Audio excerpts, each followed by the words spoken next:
Malipayong gid nga adlaw mga biyan kay hinigugma.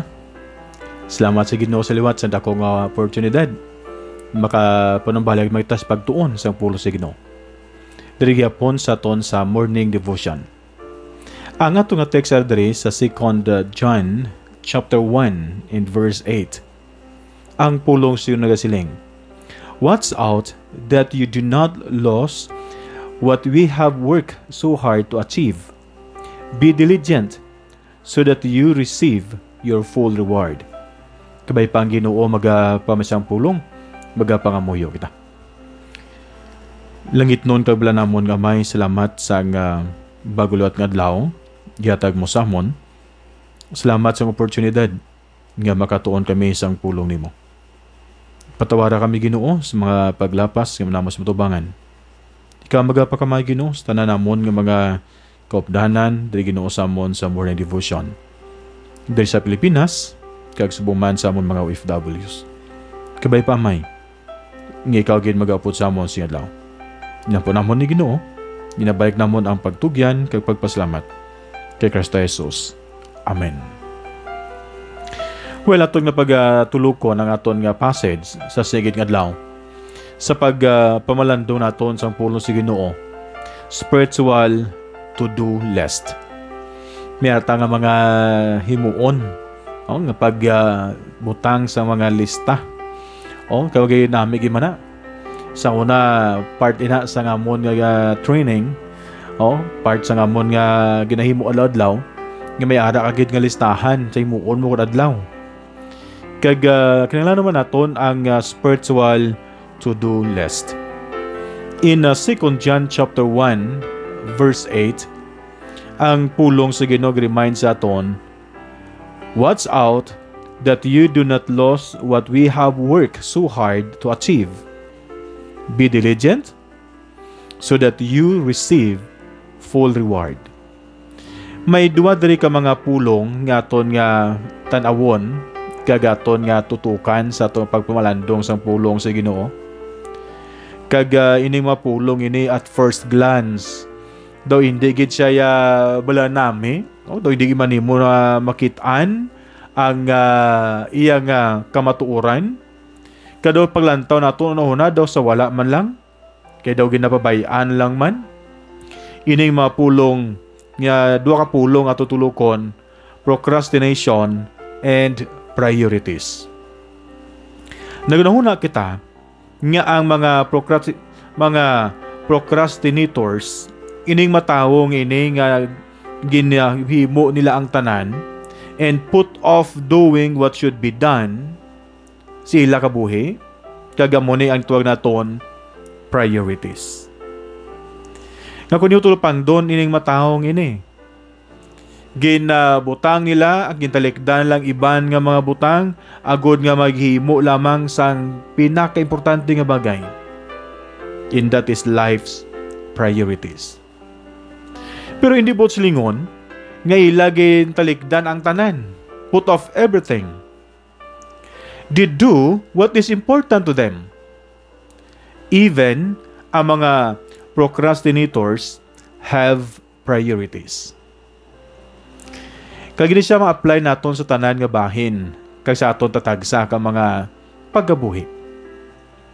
All of us have things nga aton nga ginapili adlaw-adlaw base sa aton nga personal set of values. And if the discipline ang pagdisiplina sa ato kabuhi spiritually kinahanglanon ina kag kinahanglan naton padayon nga makit-an sa aton ang aton nga spiritual discipline, and adlaw-adlaw dapat himuon naton ini, week after week, month after month, or year after year. Both silingon, they don't have the value in our lives nga amo ang magbulig sa aton abyan to move them the higher on our list of priorities.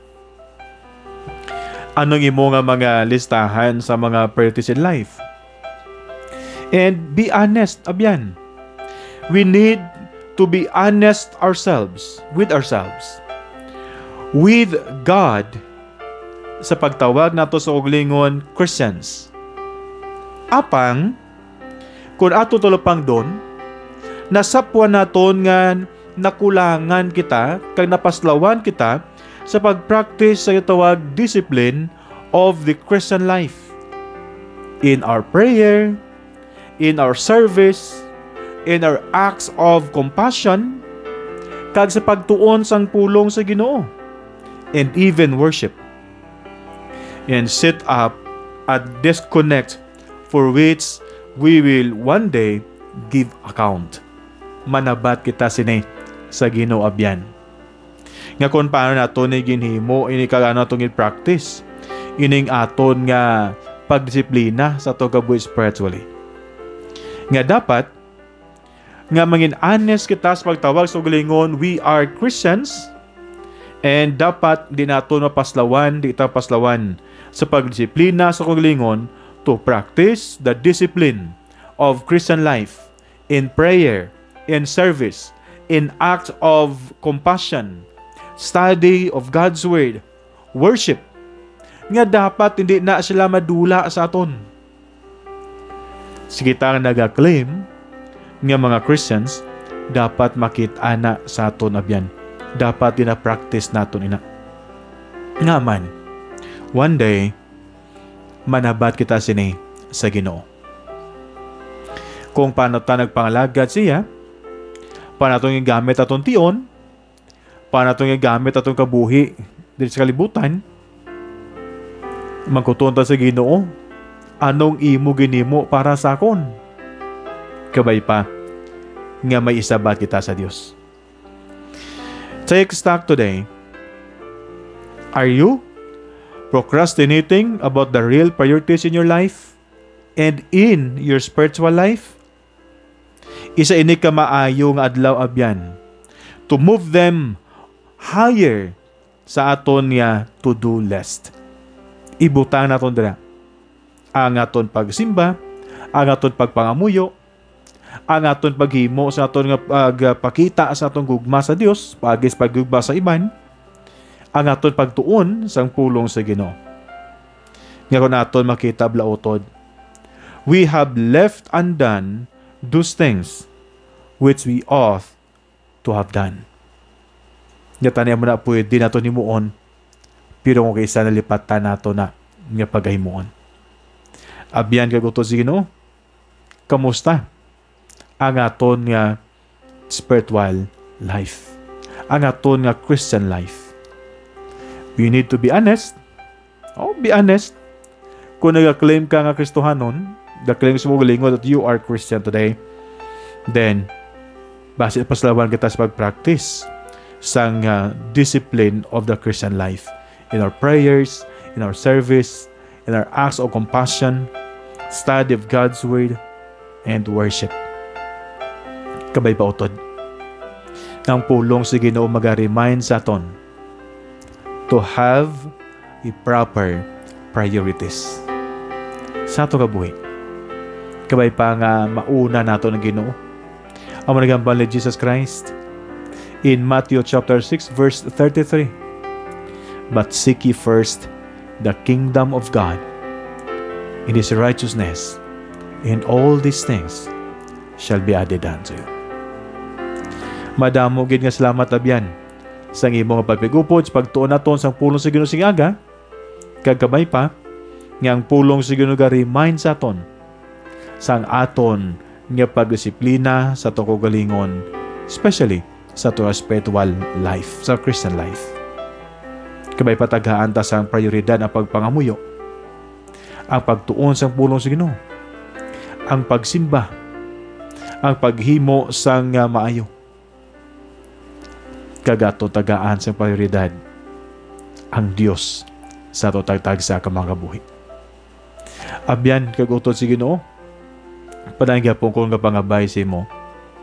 Buligi ko abyan sa pagpalapnag sa Ebanghelyo sang pulong sa Ginoo, pagis pag-share sang sining programa sa imong abyan. Agud sila man makatuon ka makibalo sang pulong sa Ginoo. Madamo nga salamat. Ini mabyan kagalaga sino Pastor Johnny nga nagasiling. Abyan hatagi tion ang Dios. Balik ka siya. Kagihitugyan ang imo kabuhi sa Ginoo. Inuapyan siliwat, padayon gid sa pagpangagda sa imo, palapit ka sa Ginoo. Tuwi siya, ng imo Diyos sa personal ng maluluwas. Madamong salamat. Ang Ginoo magapakamay sa imo sa sige nga adlaw.